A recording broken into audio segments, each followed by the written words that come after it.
Everybody, this is John.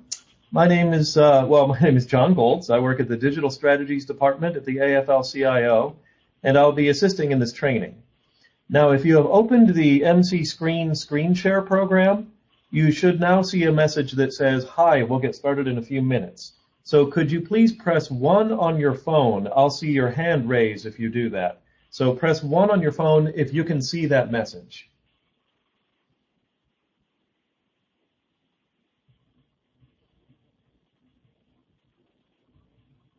And can people hear me right now?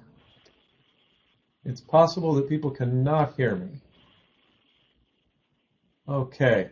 Rachel, can you hear me? Can anybody hear me? Hello, can anybody hear me right now?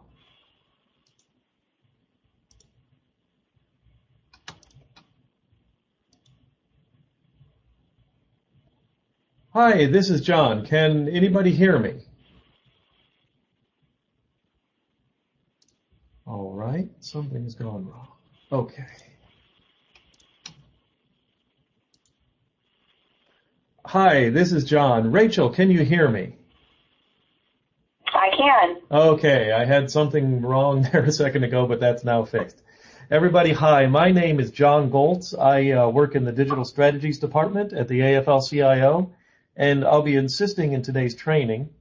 If you have opened the MC Screen Share program, you should see a message that says, "Hi, we'll get started in a few minutes."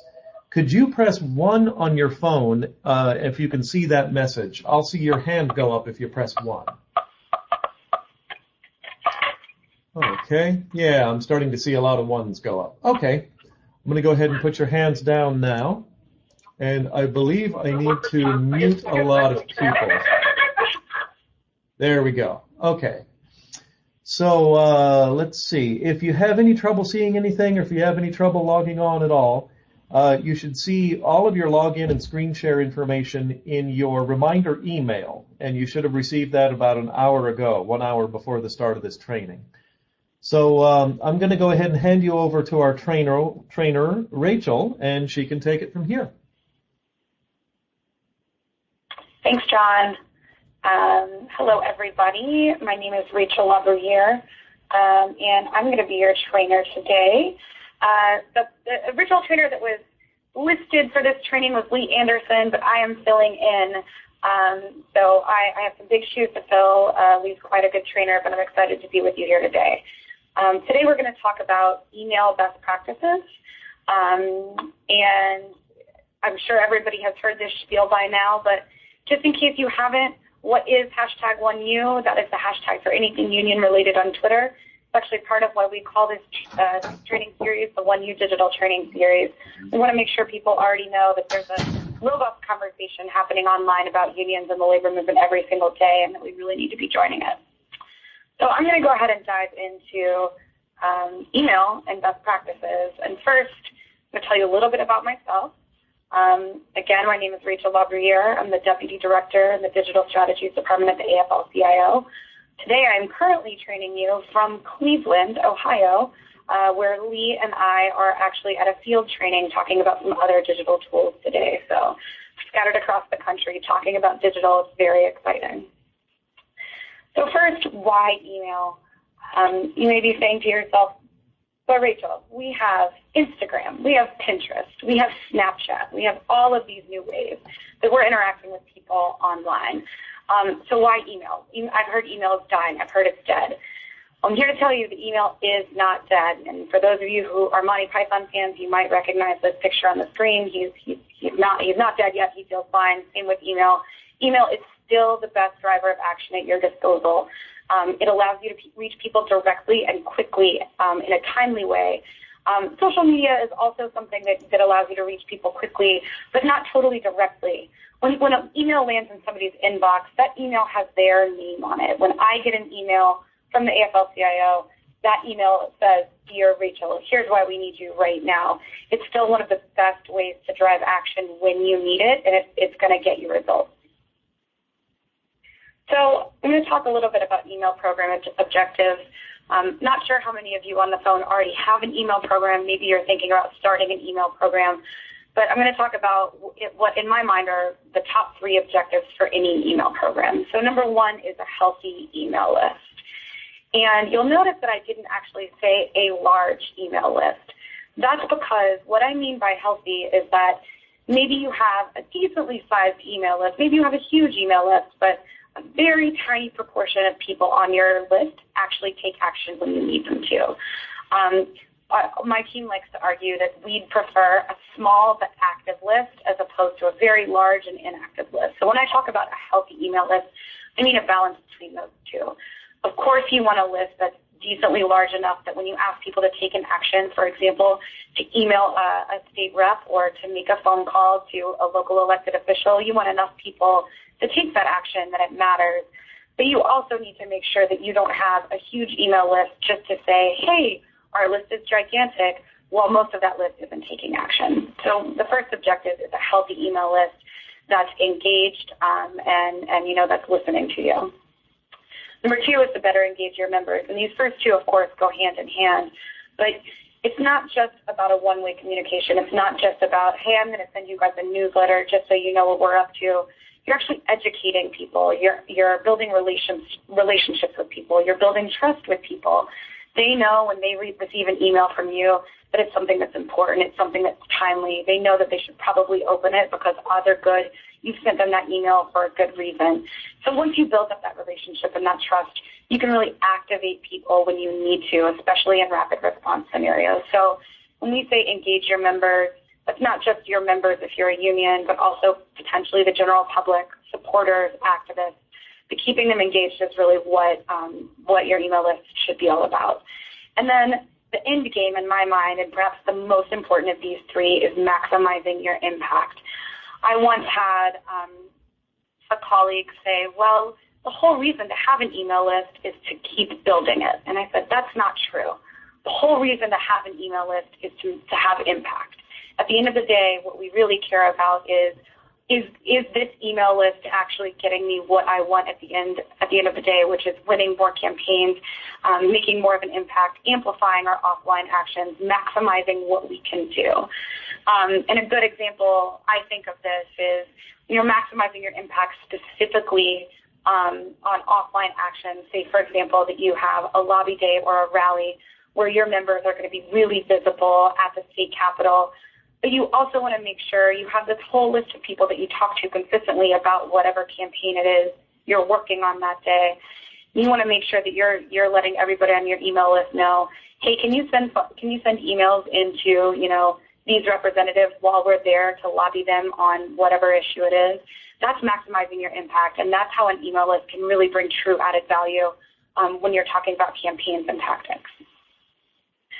So I'm going to walk through a couple of the best practices in terms of thinking through who's your list and who are you in this scenario. So first, who's on your list? When we're talking about an email list, we're talking about people. How did they join your list? Where did they come from? If you know that the large majority of your email list came from offline signups, maybe people came to volunteer days, maybe they came to events, you actually asked them to sign up, passed around a clipboard, odds are good that those are folks that are going to show up again and again. So you should be sending them more events, offline events to come to. But if you know that your list is majority people that signed an online petition, then you're really probably going to have to, walk them up the ladder to get them to show up offline.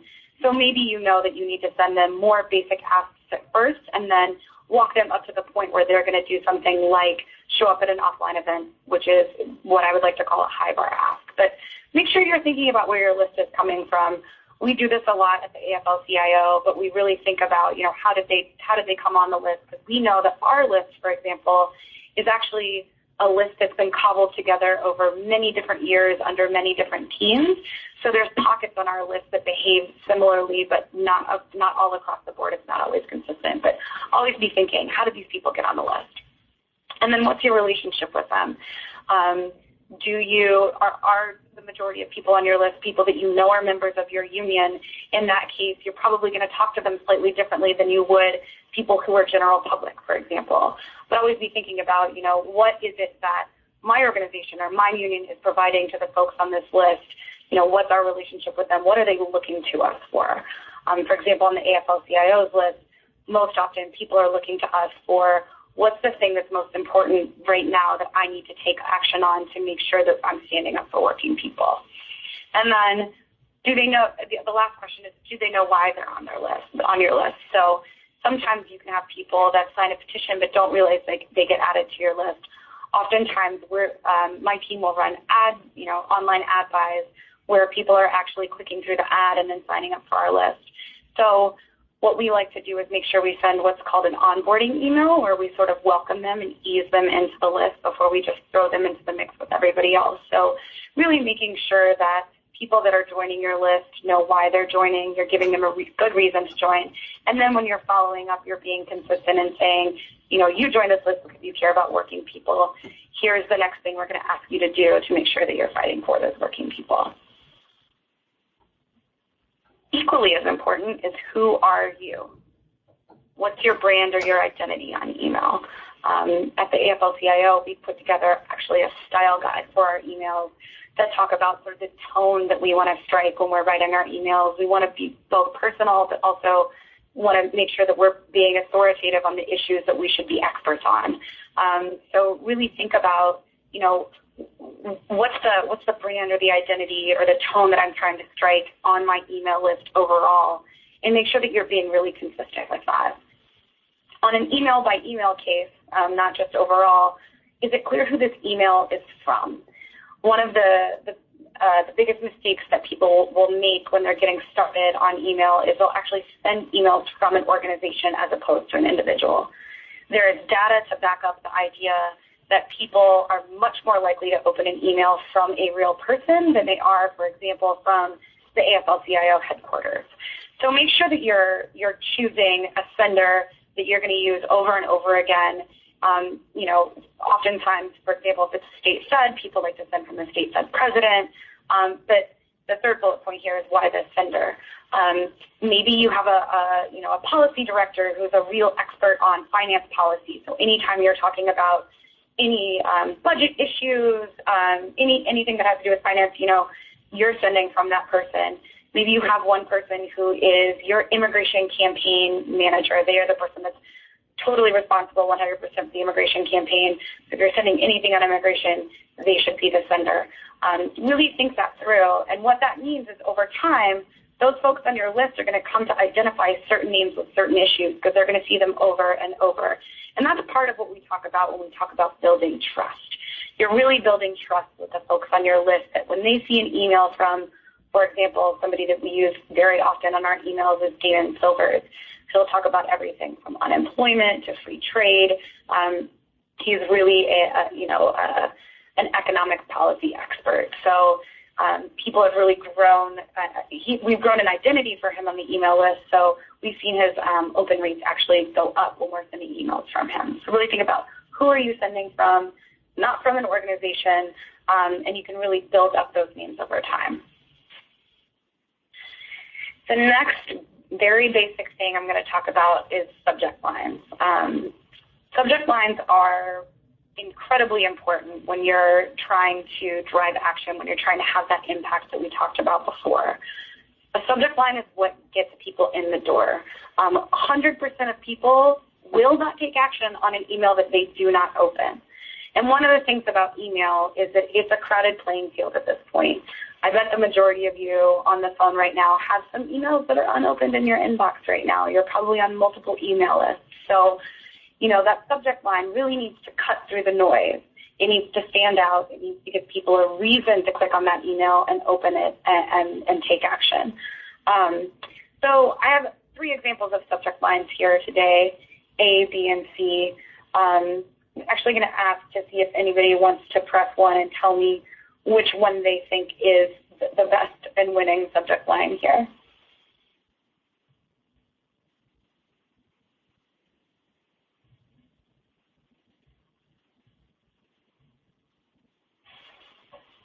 John, can you unmute somebody who's hit 1 to see if they can tell me the winning subject line? Sure thing.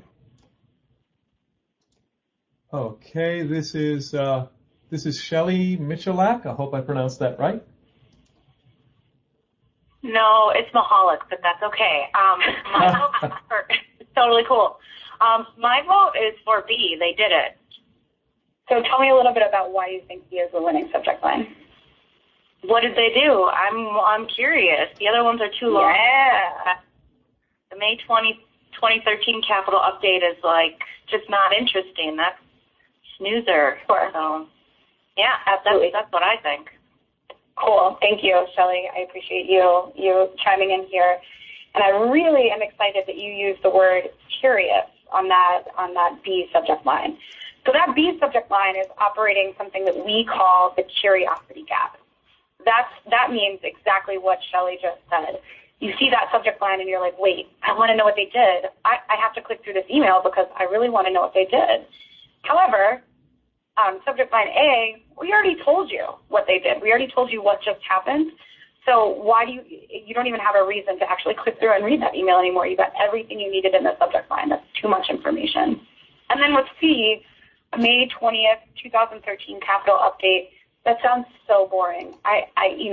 Unless you're a policy wonk or maybe you're somebody who's already really tuned in, and if you are, then, maybe you actually already have the update, but you're not going to want to click on that email either. But that B subject line really, really gets to that curiosity gap of like, I want to click through because I want to find out what happens. A couple other things that it does, and that all good subject lines do, you really need to keep it short. I like to say no more than like 5 or 6 words. That can get hard sometimes, but really keeping it, and in fact, my favorite subject lines are like between 1 and 3 words. They keep it super short. And another thing to think about is that many, many people are looking at email on their phone, and that subject line will get cut off if it's too long on a mobile device. So keep it short, keep it simple. Should be something that people can relate to. It should give them a hint about what's to come in the email. And if it can, it should play up the curiosity gap. One thing I will warn you is don't go too far with the curiosity gap. If your email subject line is like, oh my God, Kim and Kanye did what? Because you just want people to open it, and people are constantly talking about Kim Kardashian and Kanye West, but you open that email and it has nothing to do with them. People are probably going to be mad. They're going to feel misled. They're not going to click. They might not even read your email. They most certainly won't take action. So make sure that if you are playing up that curiosity gap, you're doing so in an authentic and honest way. Great. So now we're going to talk a little bit about email structure. This won't always be the same for everybody, but once you decide the structure of your particular organization's emails, and it should look something like this, but it can vary. I'm going to show you what our structure looks like. But once you decide on a structure, it's really important to keep it consistent because you're really training your list to understand how to read your emails, and they will learn over time. So first is your greeting, and that's where it says Lee. This is Lee's training, so this is directed to Lee. It can say Dear Lee, it can just say Lee, you can say Dear Friends. There's always all different ways to start this, but keep it simple and keep it short. And this second part that's highlighted in pink right here is what I call the lead. So you have a couple of short paragraphs to say, A, I'm going to grab your attention, right? I really want to capture your attention because I want you to keep reading. The average person spends between 5 and 7 seconds reading an email. They don't actually read it. They're going to skim it. And if you don't grab their attention right away, odds are good that they're going to click out of it and they're not going to continue. So this lead portion is really important. You want to grab people's attention, but then you also want to give them a little bit of the down low on what's happening, why you're emailing them, what you're talking about. The what and why. And then next is your first ask. You'll notice that that entire ask is hyperlinked, so that entire ask is clickable. That is, the first time that you're asking people to take action. Oftentimes, if you have people that are high action takers on your list, they're always just going to click this first link because they trust you, they know you asked them to do things that are important, and they're going to go right to that first ask. One thing to note here is that you can also get really explicit with this. So one of the things that I like to do when I write emails is actually say, click here to sign the petition asking Congress to renew unemployment benefits. Asking a question like Leah's written here is also quite effective, but make sure that that first ask is no more than 2, at most 3 paragraphs in. You want to make sure that people don't have to scroll through your email to figure out where to click the link to take that action. Next is a little bit of a deeper dive. It's shoring up your argument for why people need to take action, and then laying out the theory of change. And all we mean when we say theory of change is when somebody gets an email from me and I lay out a problem or I lay out a crisis or I lay out something that needs to happen, the next thing I need to tell them is the reason that I'm asking you to do this action. So right now, the reason I'm asking you to sign this petition is the more people that sign this petition, the more Congress will have to listen to us, and we can force them to renew unemployment insurance. This is actually a really weak theory of change on this email. I don't think that we make it clear why people signing a petition is actually going to move Congress on this particular issue. But this is where you lay out, this is where we need your help, this is why what you're about to do is something that's going to help us get to our final goal. Then you have the ask repeat, you have your final ask. You want to make sure that you have an ask at the end, just in case it took people the whole email to be convinced to click. But having it in both places, there is data that shows that it will drive up the amount of people that, what we call conversion rates. It'll drive up the amount of people that convert into action takers off of this email. And then the final basic thing here is a sign off. We always actually sign our emails in solidarity. Maybe you have a different sign off that you'd like to use, but keep it simple, keep it short, make sure that it doesn't get too flowery, and then always make sure that you're identifying the person and you're identifying who they are in the organization. So make sure you're giving their title. Maybe it's a worker. Make sure you're saying, this is a worker who's employed at X organization or company, but keep that part pretty simple and basic. So again, this is a very basic email structure.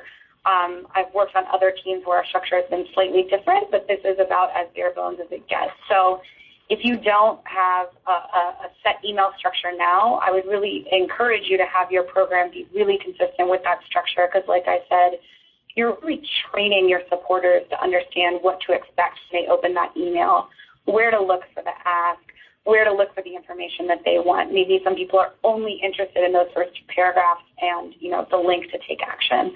But really keeping it consistent is key here. So, when I say ask in this email, there's many, many things you can ask people to do in email. I've got a list of them right here. There's lots of different, and signing a petition, which we just saw, is also included in this. But my main point that I want to make about the ask is every email should have one ask, and it should almost never have more than one ask.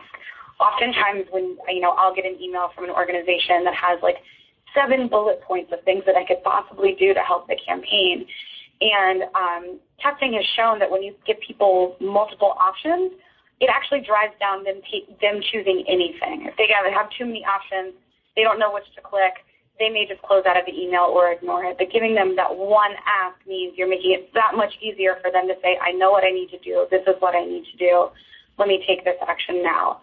So if there are multiple things that you actually want to get people to do on a particular campaign, maybe you have a goal of everybody signing a petition, making a phone call, and emailing their member of Congress. That's fine. But those should be 3 separate emails.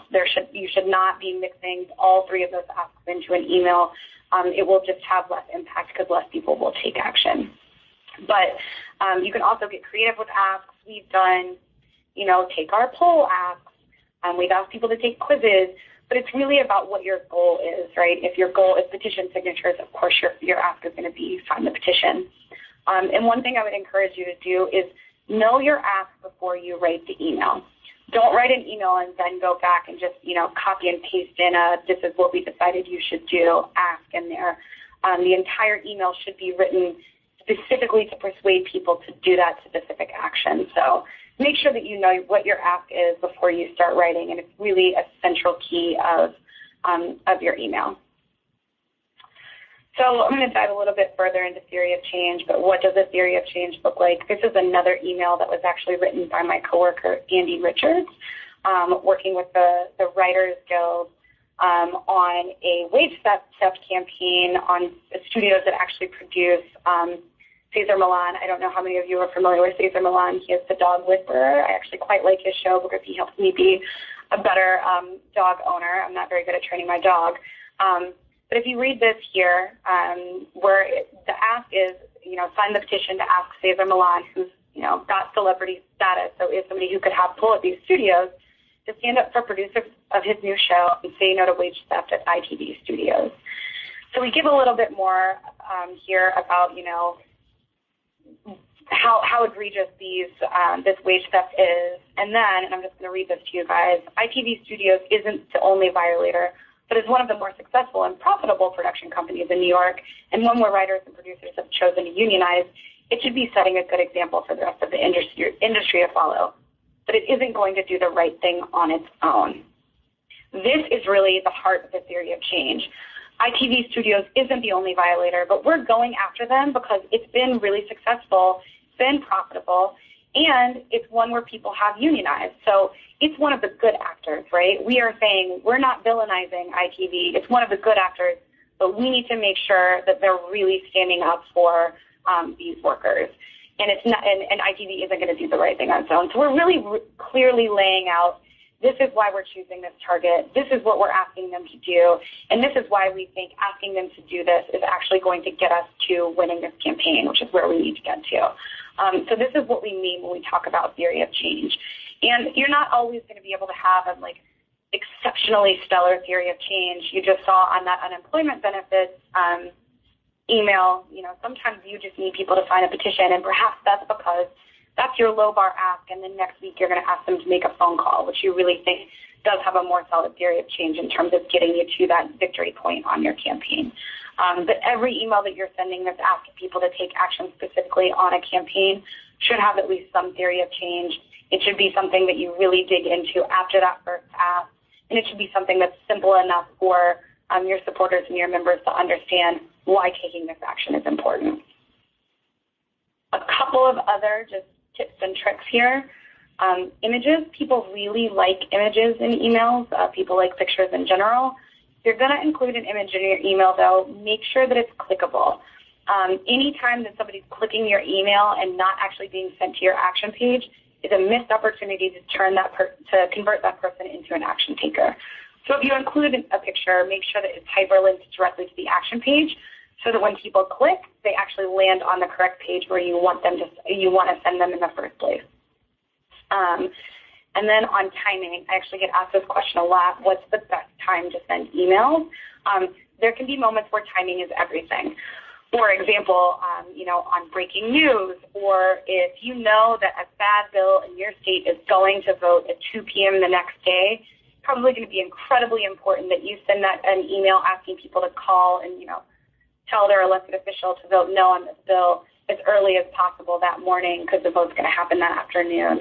But it's also going to add a sense of urgency to your email. So odds are good that more people will take action on it because you're telling them, hey guys, this is happening in a matter of hours. We need you right now. So there are moments where timing can be everything. An email does work 24 hours a day, 7 days a week. I am not advocating for sending email at 2 a.m. consistently, but if it's a final vote that's gone really late, one really great example of this actually is we just had the anniversary of the Wendy Davis filibuster in Texas. I stayed up incredibly too late that night watching the filibuster and was thrilled when I actually got emails after it ended, of people congratulating her or really laying the groundwork for her gubernatorial run in Texas.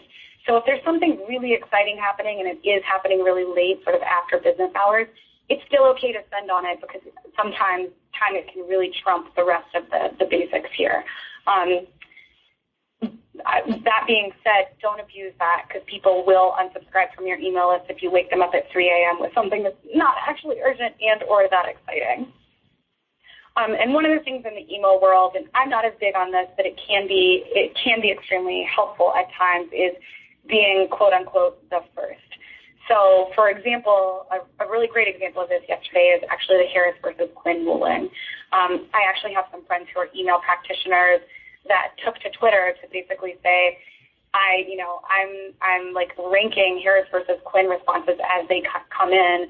But of course, everybody who got, whoever was first on that response got a couple extra points because they were the first out the door. And if, people are to subscribe to multiple email lists, but your email is first, odds are good that they're going to take action on that email and probably not any of the other ones because you've already, sent them the email about the big news. This is a good example. This is when Elizabeth Warren won. You'll notice that both progressives got out first at 11:06, and then the DCCC was out at 12:32 a.m. So odds are good that people that were on both of these lists really took action on that first one and not the second.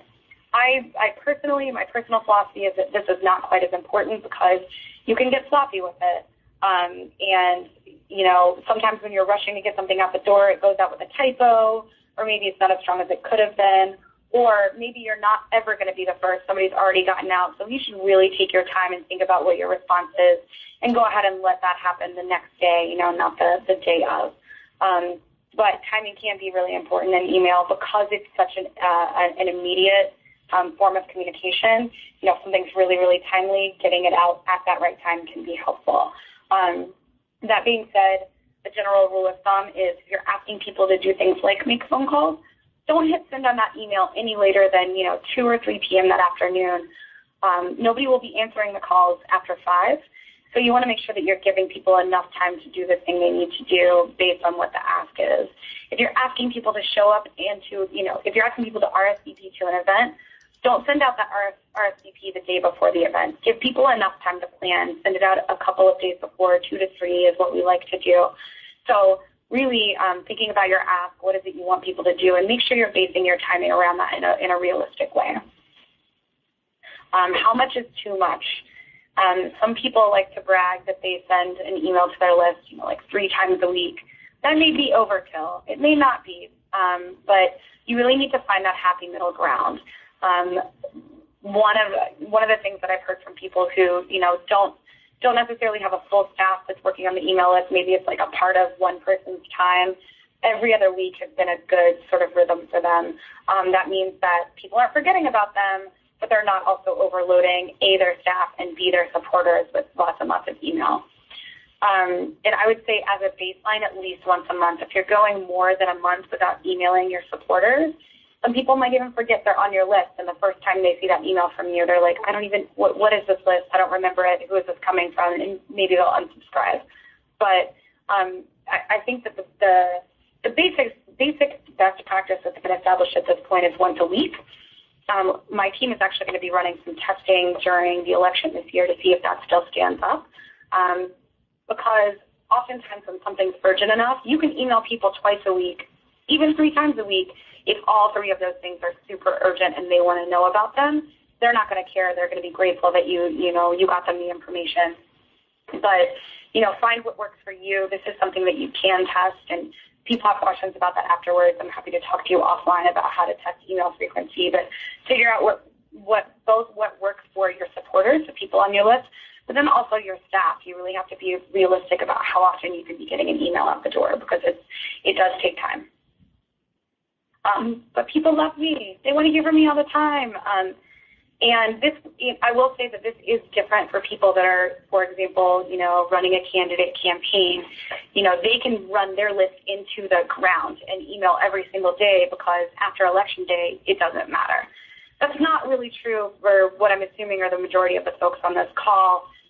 You don't want to spam your folks. You need them to be in it for the long haul with you, right? So they're on your list for a reason. They've joined. They're listening to you, but nobody really wants to be spammed. Make sure that you're being strategic. Find your moment because you'll start to see diminishing returns on that. If you're just asking too much of your email subscribers, A, they're going to unsubscribe. They're going to leave your list. B, they're going to stop opening your emails. C, or they're just going to totally ignore you. So really, really make sure that you're striking a balance with that. And there is such a thing as too much, and there's also such a thing as too little. Moving right along. So a couple of other tips before you're ready to do what I call hit the big red button that's send.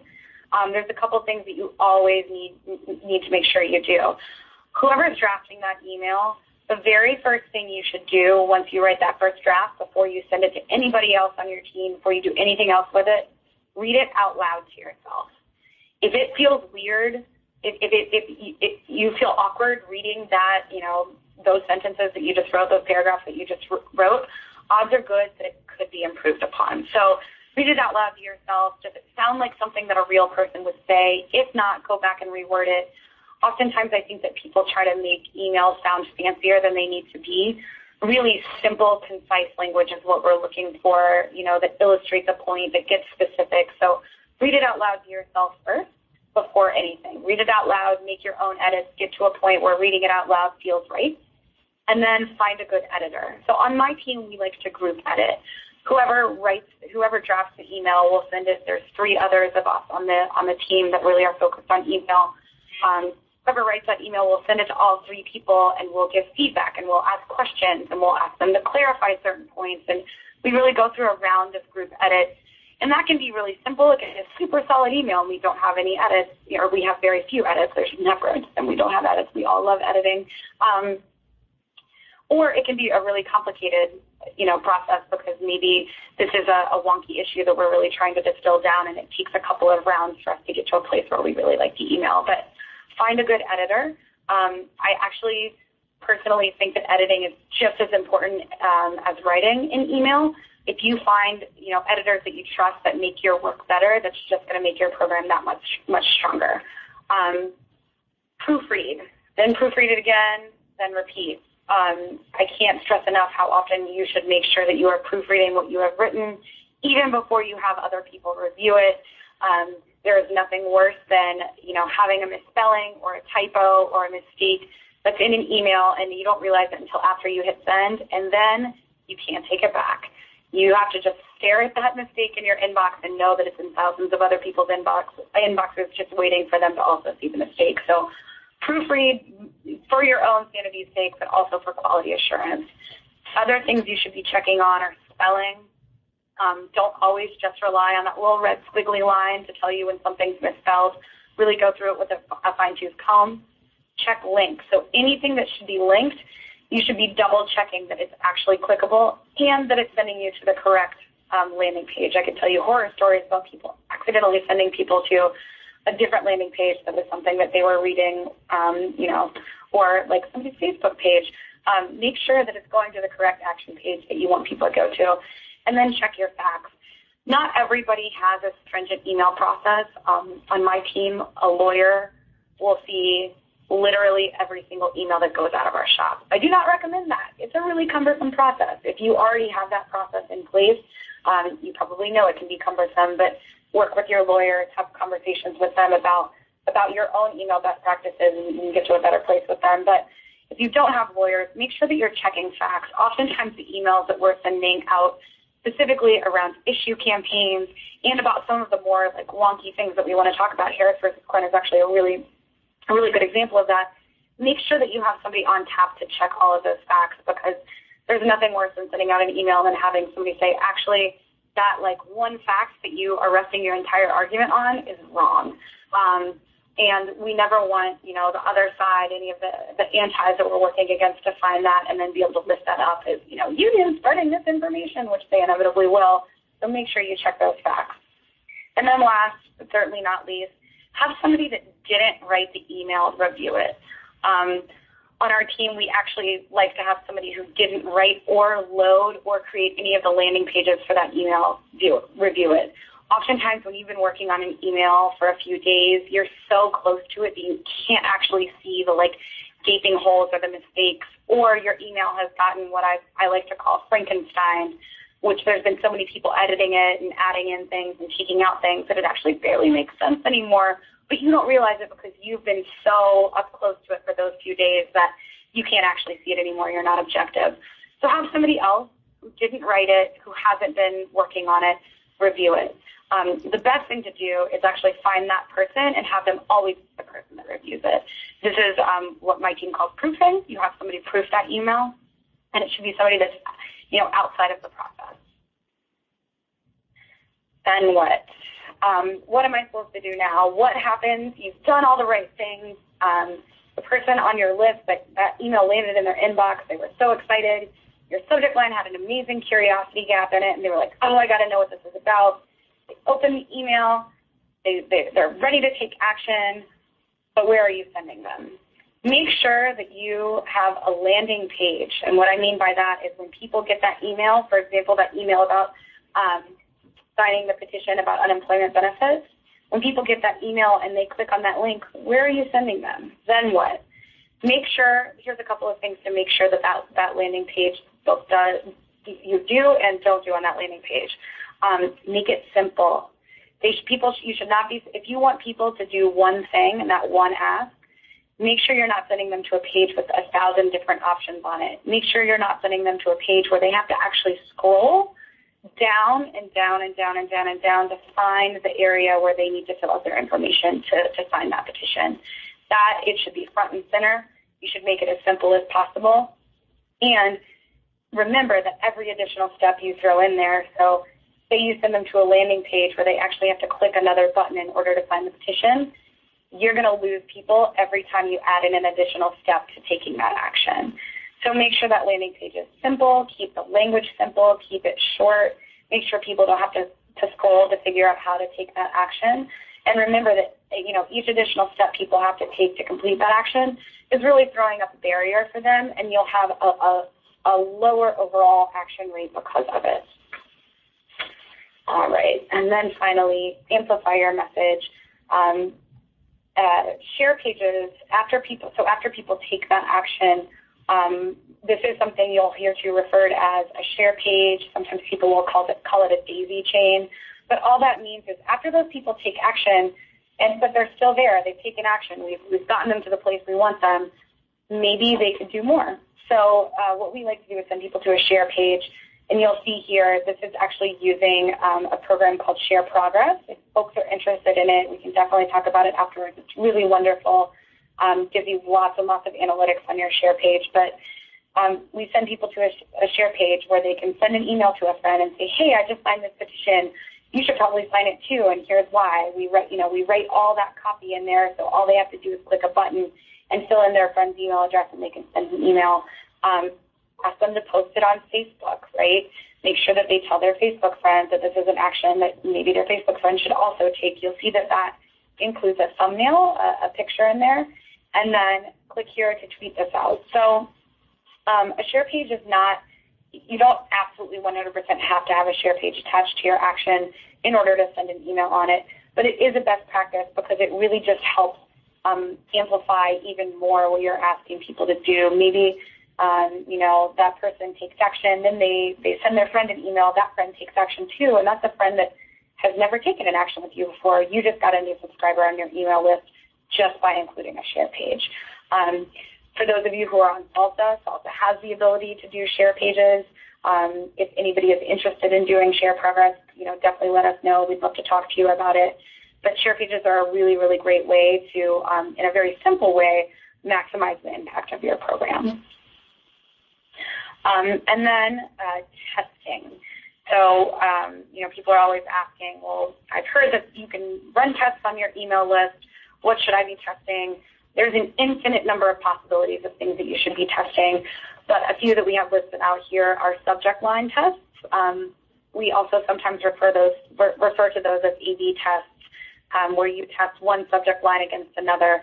And the way that works is you have a segment of your email list. So for us, typically it'll be like a 10,000 person segment that you're sending one subject line, and then another segment that you're sending another subject line. You give it a couple hours to see which one has the highest open rate, how many people, which one has won the test, and then whichever subject line wins, that's the subject line that you'll send out to the rest of your list. That's a really basic test. That's one of the ones that we probably use the most frequently, and that is especially on very big spends where we want to bring every single last action out of our list, as possible. That helps us maximize our impact, because if we know that, B subject line is going to get a 10% higher open rate, that means that there's a certain percentage of that open rate that will additionally take action, and we really, really want to maximize that. Other things you can test, call to action, and all I mean by call to action is that line where you actually say, click here to sign the petition, and you can test all sorts of things on that. You can test specifically, explicitly asking people, click here to sign the petition. You can say, sign this petition now. You can basically test any and all language and formatting on that you want to see what gets you the highest percent of actions. A few other things: opening lines, senders, ask placement, where you put the ask, donation amounts, image versus no image. One of the things our team has been toying with is like doing full image emails, which I'm not talking about at all here, but an email that's literally all images telling a story and making the ask instead of basic text, to see how those perform as things move to like a more sort of visual moment online. But there's an infinite number of things that you can test. And again, if you have more questions about testing, we can definitely talk to you about it. But you need a certain size of list to really run tests that are what we call statistically significant. So if you're just getting started, or you're just really trying to get your list to the next level, and you don't feel like it's big enough to run tests yet, don't feel pressure to run tests until you feel like they're going to be really helpful for your program. It's not something you have to do, but it is something that can help you as your program gets more sophisticated and grows. All right, so I've left at least 15 minutes for questions, but I want to talk a little bit about key takeaways here. Number one, you can definitely send great emails. I believe that everybody on this call can send great emails and can run a great email program. Number two, put yourself in your reader's shoes. Remember that slide where we asked about who is it that's on your list? Who are these people? What are they expecting from you? How did they join the list? Make sure you're always thinking about your readers and your supporters when you're writing your emails and when you're planning your email calendar. Number three, find a great editor. If I get nothing else through your brains today, I really want to stress how helpful it is to have a really fantastic editor, somebody that you can go to and say, here's my first draft, help me make this better. Always have only one ask. I put only one in parentheses because every once in a while, there is a good argument for including a PS that's a different ask, but it's so rare that I don't even like to talk about it. So one ask that's going to maximize the amount of people that will actually take action rather than being overwhelmed with choices. Proofread, exclamation point, proofread, always proofread. Make sure that you're really, assuring the quality of your emails by making sure they don't go out with typos, with facts that aren't correct. Make sure you're proofreading. And then you're really serious about, bringing your program to the next level. Testing is absolutely the way to do it. Again, you shouldn't feel pressured if you're not there yet, but once you are there, testing is going to tell you, when we talk about who are your supporters, who are those people on your list, testing is going to tell you so much of what you need to know about what your list responds to and doesn't respond to. What people are looking for, what gets them to take action, and what's going to bomb. So testing is really the way to get up to that much more sophisticated level. Great. Homer Simpson now is going to ask you to push number one if you have a question. We've got about 12 minutes, it looks like. And John, I'm just going to ask you to, in order of questions, go ahead and unmute people so they can ask. Sure thing. We have Kim Miller. Go right ahead. I wanted to ask about salsa, any pros and cons you might offer, or any other programs that you know of that you'd recommend. That's such a loaded question. I could do an entire training on the pros and cons of salsa and other programs. I would actually really love to follow up with you offline about this, because I'd like to ask you a few questions about your own program and what you're hoping to do, because I don't want to actually give you suggestions that aren't sort of tailored to what you're looking for. Could you tell me your name one more time? Sure, it's Kim Miller, and that would be great. Yep, let's make sure that we connect after this, because I'd definitely like to talk to you about that a little bit more. Okay, and we have another question here. We have Alyssa Henson. Go right ahead. Hi there. I just have a quick question about, I guess cleaning up email lists. At the Tennessee AFL-CIO, we use Constant Contact to send out, calls to action, mass emails, things like that. And obviously, with certain programs like that, I can see who opens them, whether they opted out, whatever. Do you suggest every now and then if there are certain people who just don't open emails for whatever reason, even if they've signed up to join, do you suggest doing maybe sort of an email purge almost every now and then just to keep those lists, up to date and, like you had mentioned before, with people that will actually, take your calls to action seriously? Yes, and yes, absolutely. I love you for asking this question. People hate doing this because they're like, but my list is shrinking. But you're clearing off the dead weight, and especially if you are using a CRM or an email program where you're paying by name. Some Salsa is one of those where you'll go up in a price bucket depending on how many people are subscribed to your list. But if you have people who haven't taken action or opened an email in a year, get rid of them. Right? There's absolutely no reason that you need to be keeping those people on. The only caveat I'd give there is if you really want to just double check and make sure that maybe they haven't forgotten about you somehow and could still be, an active subscriber. One of the things that I've done in the past with other programs that I've seen used rather successfully is what I call putting them on a diet. So don't send them any email for, 3 months, 6 months. It's really up to you. And Nirmal, who's on the political, he's on the political team at the AFL-CIO, actually has a lot of thoughts about the best time on that, so we could connect on that later. But put them on a diet, don't send them anything for a little while, and then send them one final email.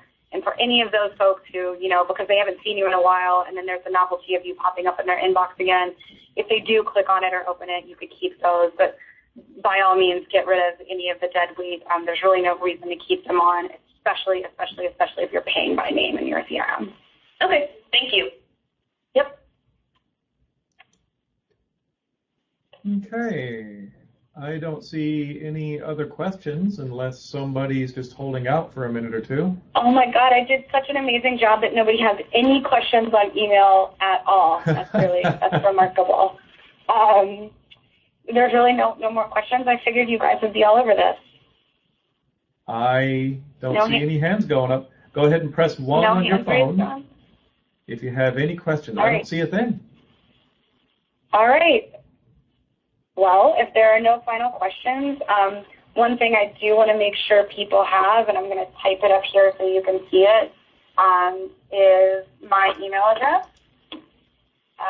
So for those folks who maybe you have a question and you didn't want to voice it on this call, I'm at rlabruyere@aflcio.org. And Kim, who asked a question about salsa, if you could shoot me an email after this, I'd love to talk to you a little bit more. But that's the best way to contact me.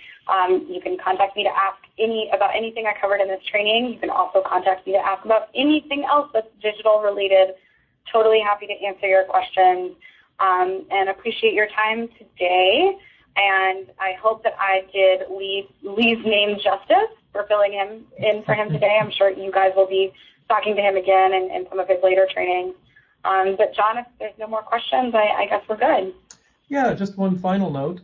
You'll be able to access this PowerPoint and then a recording of this training in, maybe about a day or two at aflcio.org/digital trainings. So it's aflcio.org/digital trainings. So if you don't have anything more, Rachel, we'll go ahead and wrap this up. Nope, I think that's it. We kept it short and sweet today. Just want to thank everybody on the phone again for joining, and definitely, be in contact if you have any other questions or if there's anything that we can help you with. Great. Thanks a lot, everybody. Bye-bye.